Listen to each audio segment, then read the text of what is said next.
Welcome back. Talking about the first Arab-Chinese summit held in Riyadh.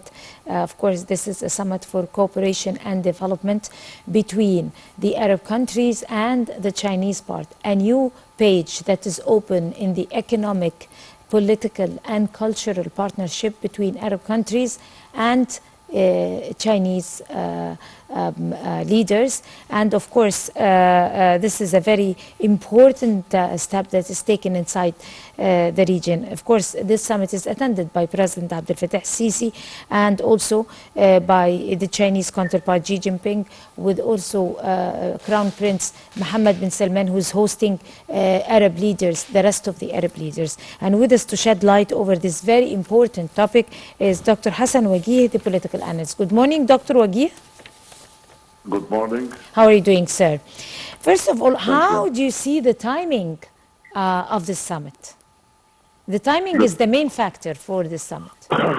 Yes, the timing is extremely important because in these days, the entire world is facing an international crisis. It is the end of this year, and the whole thing needs a lot of gathering, Arab gathering, Chinese gathering with the Arab gathering. So as this summit is very important to be convened in this time, so as to highlight or manage the time that is needed for meeting the challenges that the whole world is facing, whether it's the Chinese level or the Arab level. Right. But talk to us about the agenda of this summit. Of course, President Sisi already, the summit is concluded, of course, but we have seen President Sisi holding a lot of important meetings with world leaders, especially Arab leaders, and also with Xi Jinping. So talk to us about the agenda and how far have this summit fulfilled the agenda? Yes. When it comes to the agenda of this summit, we can say that the whole idea started early 2004. Then this summit was about to be convened in 2019, but COVID put off everything for the entire world. So the idea and the agenda is very well preset. And it is a huge agenda, by the way. If you look at the items on the agenda, you can find it. You can find energy. You can find oil. You can find all fields of life and activities, including even space. You know, and I think this is very important. I remember Dr. Farouk al-Baz's statement when he said, those who are out of space, they are out of the race. Right. So I think this is very important to see the agenda is so wide. It includes everything: education, culture, energy, tourism. So this is very important strategic cooperation and reconsideration of so many things in the right direction to meet the developmental challenges on all levels. And when it comes to Egypt, yes, the president has already mentioned items in his speech that is really of great importance for world peace and for Egypt, and for world development and for Egypt. When it comes to world development, yes, the idea of having cooperation and strong cooperation with the Chinese is very old one, and we are progressing in that direction. So this summit is about a stop to give it a strong move in the right direction. When it comes to the president mentioned something about the success of Egypt in COVID in COP27. And, you know, Egypt is still is in charge when it comes to this COP27 for the rest of the year. so as the President tried to pursue implementation of what was agreed upon and try to use that success for the entire world, because implementation of what is taking place in the climate level is extremely needed for Egypt and for the entire world. And this, number one. The President also mentioned something about, of course, water management. And you know, the summit has already, and the previous summit, COVID-27, and the other summit confirmed the right of Egypt for the Nile water, and for good cooperation and having a contract to be an agreement to be committing for every party in this water management issues when it comes to the Nile, when it comes to any other sources of water. But when it comes to the Nile, the President highlighted the importance of having an agreement with Ethiopia with good intentions. That is the second thing he mentioned. And also, he highlighted the cooperation when it comes to clean energy and all the elements in the very important agenda of the entire Arab Summit. Right. Of course, as we all know, that President Abdel Fattah Sisi has addressed the summit earlier. Talk to us about your assessment of his address and what were the most important highlights of his address. Yes, as I've mentioned, the most important thing is, of course, the economy with capital E. We have to seek all ways for investing and investment. And by the way, Egypt has created with China an association to take care of improving and enhancing all investments. And I think this is chaired by former Foreign Affairs Minister Mr. Amr Moussa. And I think this committee is there to encourage Chinese companies and Chinese investments in Egypt. And so the economy is of a prior importance in the top agenda of the President and of the Egyptian leadership, especially in these days with this international crisis. And also the water management, as I've mentioned, is extremely also important and of a great priority when it comes to increasing our self-sufficiency and agricultural products. You can't do that without water. And I think this is an important issue. Egypt is trying to strike an example when there is agreement and cooperation when it comes to water management. I think this is a striking example for the entire world, because the whole world should seek water management cooperation among all concerned parties when it comes to this very vital life element. Besides the water management, the President stressed he said the most pressing issue for the whole world now is the food crisis, and that there are some countries who are becoming unable to manage this crisis. Yes, I think that of a prime importance now for the entire world. And as we can say, the world is moving we need to address two things. The world used to address globalism and globalization, but now the world is trying to seek regionalism and trying to have self-sufficiency. When it comes to the African continent, and the Chinese are having a very good cooperation with many African countries, and I think Africa is a food basket for the entire world. It has a lot of fertile land, and it has a lot of good human resources. And I think the country deserves this kind of cooperation to enhance self-sufficiency, especially when it comes to food, and to stop famine in some other parts in the African continent too. So I think this is very important cooperation in the right direction. What about the memorandums of understandings that were signed, the most important ones that were signed in this particular summit?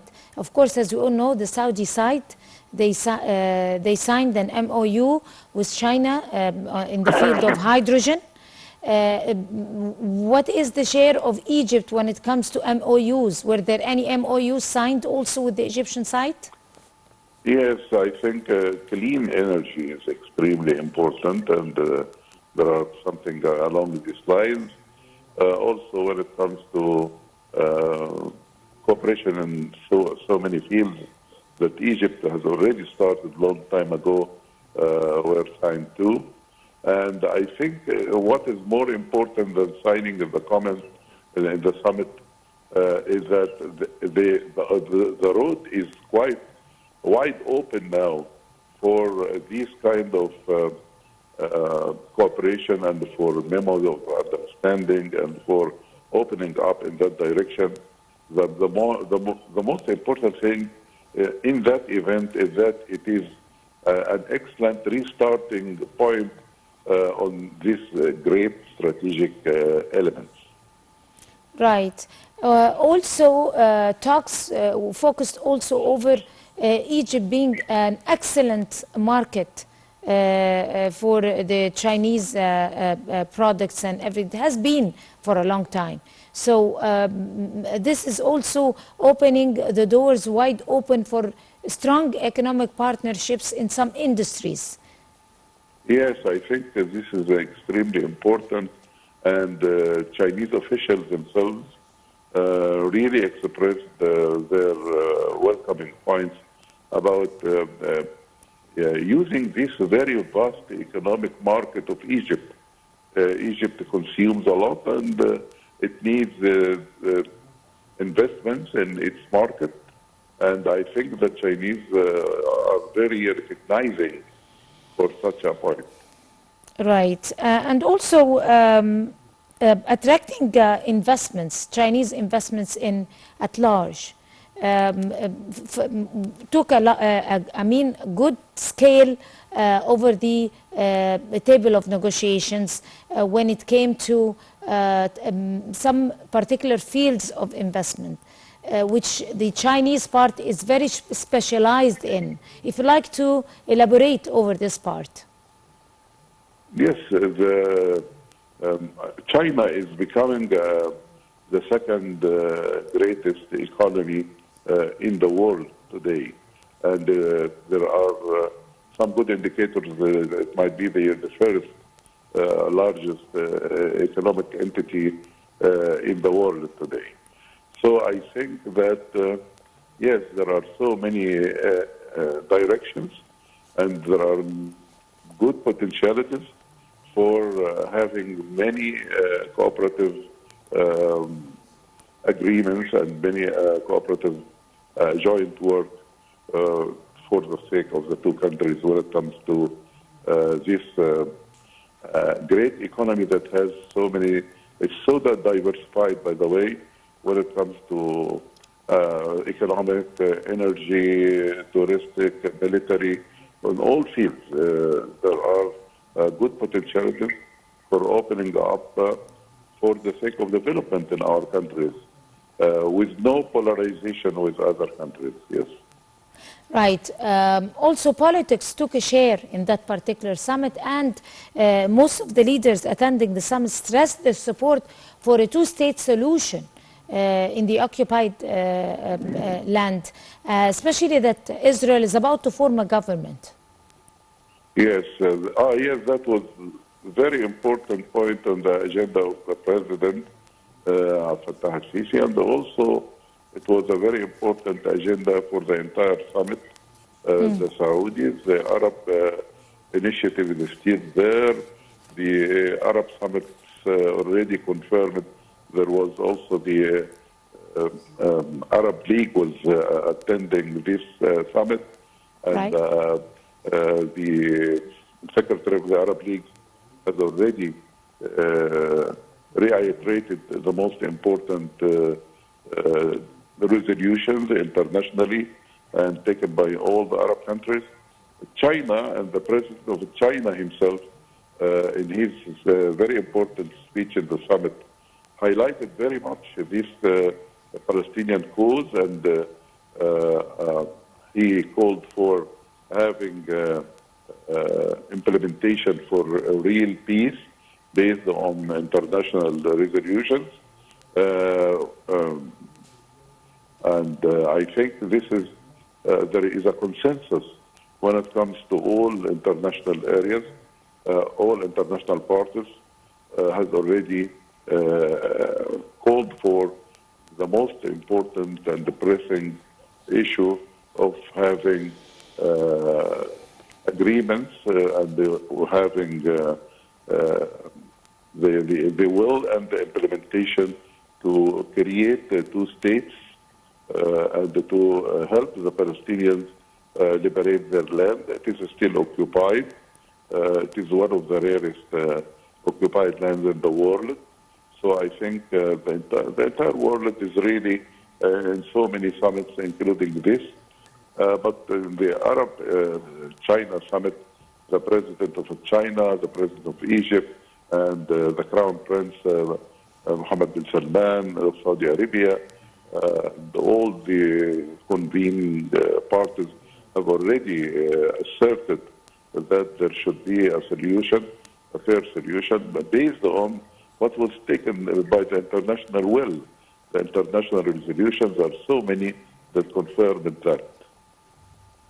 Right. Also, there were side meetings on sidelines of the summit. There were important meetings with some Arab leaders. I mean, I'm talking about President Abdel Fattah al-Sisi. He met with the Sudanese leader, and he met with the Tunisian president, and he met with the other Arab world leaders. Talk to us about the Egyptian-Sudanese meeting. Yes, I think there is a very strong ties between Egypt and Sudan. No matter what happened in Sudan for the internal affairs that we all witnessing, and Egypt and Sudan is having close relationship. They are part of us, and we are part of them, and we are part of Africa. And Egypt and Sudan have very good intentions to have cooperation with Ethiopia, and Egypt proved that any gathering with African countries is supposed to be about cooperation and about enhancing developmental issues, is about facing the common challenges. So this is the story of Egypt and Sudan, and also the story of Egypt and other leaders and other countries. Because this is a concern of Egypt is to have development, and Egypt is a leader now of the issue of the climate when it comes to COP27.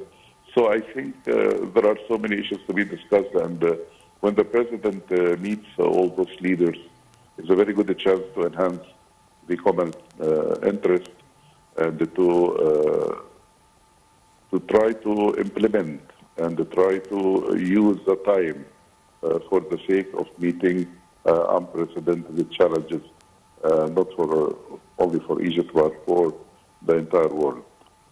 He also met with the Tunisian President Kais Saied Yes. on the sidelines of the conference. Yes, I think that was a very important thing. Tunisia is important for Egypt, as it is important for the entire African countries and the world. And when it comes to its internal affairs, we need to see stability in Tunisia. And I'd like very much to highlight what I would say President Said said in that summit. He made a very good statement when it comes to civilizational dialogue between the Arab world and China. And he made reference to Confucius And Ibn Khaldun mentioning that the Arab world has a great history, the great civilization when it comes to wisdom, and we have the will. So both the Chinese and the Arabs have the wisdom and the will to cooperate, and the very important civilizations in the world.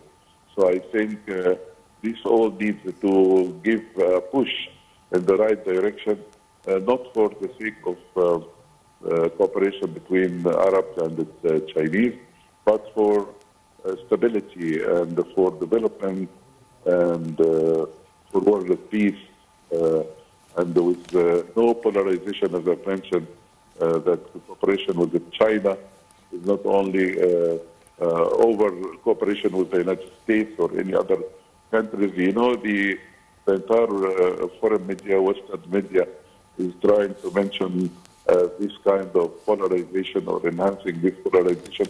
And I think through the line that the Egyptian leadership, the Saudi leadership, and the Arab summit